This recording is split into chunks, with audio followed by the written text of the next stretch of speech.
Oke, assalamualaikum warahmatullahi wabarakatuh. Kembali lagi dengan kimia. Kali ini kita akan membahas hidrolisis garam ya. Part 1 itu menentukan sifat garam.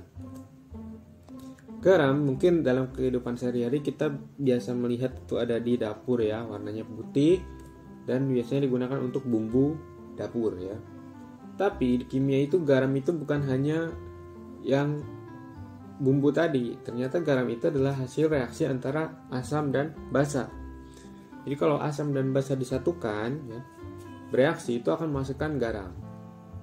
Nah, sekarang kita kembali lagi ke topik ya, hidrolisis. Hidrolisis itu hidro air, lisis itu penguraian.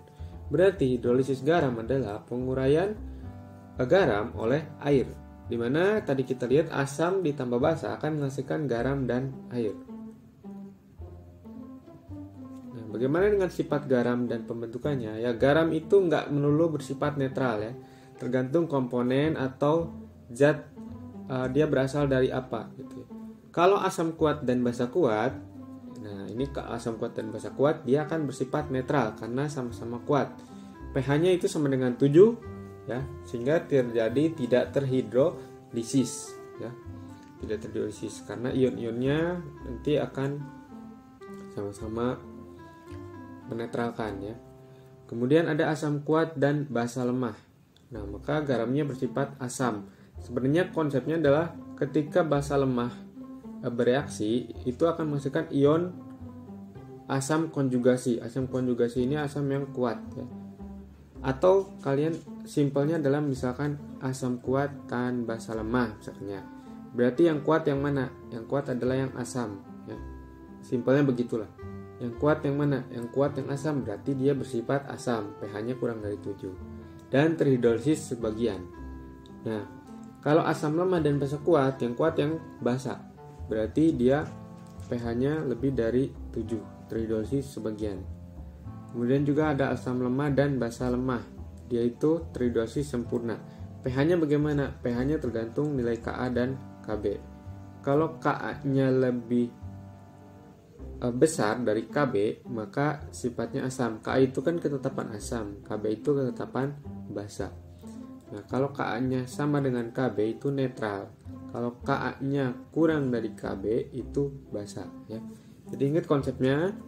Sebenarnya adalah awalnya adalah misalkan kalau basa lemah itu terionkan, dia akan menghasilkan asam konjugasi. Ingat yang Bronsted-Lowry kemarin. Nah, asam konjugasi ini asam yang sangat kuat. Nah, tapi kalau kalian trik simpelnya adalah kalian lihat mana yang asam kuat, mana yang basa kuat. Kalau yang asam kuat dan basa lemah berarti yang kuat yang mendominasi. Gitu aja lah. Berarti dia mikirnya kalau asam kuat dan basa lemah berarti sifatnya asam gitu. Kalau asam lemah dan basa kuat berarti sifatnya basa. Nah, ini biasanya soalnya seperti ini. Contoh misalnya ada NaCl. Sini ada contekan juga, silakan ya. Biasanya dia asam dan basa yang sering keluar ya. Walaupun gak menutup kemungkinan di luar ini juga masih ada ya. Tapi ini yang biasanya sering dijadikan soal. Di sini ada Na sama Cl, NaCl. Kira-kira Na ini kalau diionkan akan menjadi Na+ dan Cl- ya. Nah, kita harus bisa meramalkan dia akan berasal dari asam kuat atau basa kuat atau asam lemah atau basa lemah. Na, kita lihat di sini Na berarti ada di jajaran basa kuat. Dia berasal dari NaOH.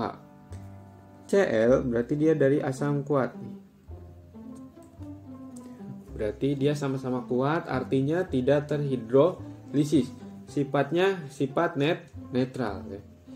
Ada juga CH3CONa misalkan.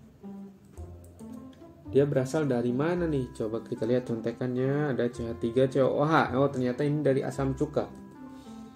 Berarti dia kalau diionkan jadi CH3COO- dan Na+, H-nya hilang ya. OH, NaOH-nya berarti ini berasal dari CH3COOH dan NaOH. NaOH mana ini?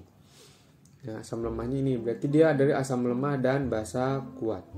Sifat garamnya bersifat basa dan terhidrolisis sebagian. Gitu ya. Jadi kalian lihat dulu dia berasal dari asam kuat, asam lemah atau basa kuat, basa lemah. Silakan try this at home ya. Tentukan sifat garam-garam berikut. Jadi kalian uraikan dulu ionnya, kemudian dia berasal dari asam kuat basa lemah, atau asam lemah basa lemah, atau asam kuat basa kuat gitu ya. Silakan kalian kerjakan 4 soal ini dan jangan lupa dikumpulkan di Classroom. Oke. Terima kasih. See you next time. Kita akan hitung-hitungan di pertemuan berikutnya. Assalamualaikum warahmatullahi wabarakatuh.